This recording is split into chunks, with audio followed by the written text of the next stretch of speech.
السلام علیکم ګرانو دوستانو. نن به زه تاسو ته یو ډېر د خوشحالۍ خبر درکړم چې زه به تاسو ته وایم چې د افغانستان او د بنګلادیش چې کومې لوبې ترسره کیدونکې دي دغه په افغانستان کې په کوم چینل باندې لایو نشر کیږي.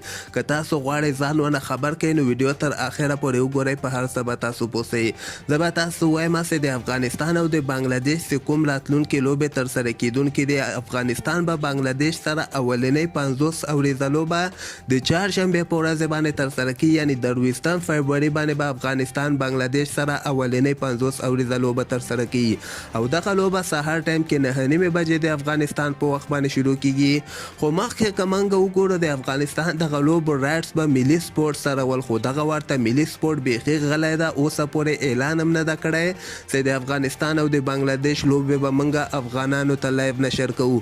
خو زه به تاسو ته وایم چې وطن تلویزیون دغه اوس لږ ساعت مخکې دغه اعلان کړی ده چې موږ به پوره کوشش کوو چې افغانستان ته دغه بنگلادیش سره چې کومې لوبې لایو نشر کیږي دغه نشر کو. یعنی وطن سپورټ که وګورئ تاسو دغه غیر قانوني ډول باندې یعنی رایټس یې نه دی اخیستلی، خو وطن تلویزیون کولی شي چې افغانستان ته دغه لوبې لایو نشر کړي او دوی اعلان هم کړی ده. ځکه دغه لوبې که وګورئ آنلاین دي، یعنی لایو سټریمینګ دی دی نشر کیږي.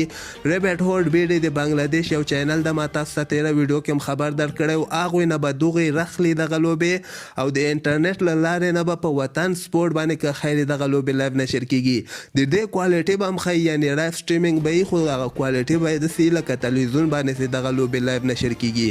نو دغه د خوشحالۍ خبرو ما وغوښتل چې زه تاسو سره شریک کړم. ډېر زیات ملګرو دغه پوښتنه کوله چې په افغانستان کې موږ څنګه کولی شو دغه لوبې لایو وګورو. نو همدغسې تازه خبرو لپاره تاسو دغه چینل هم در سره سبسکرایب کولی شئ.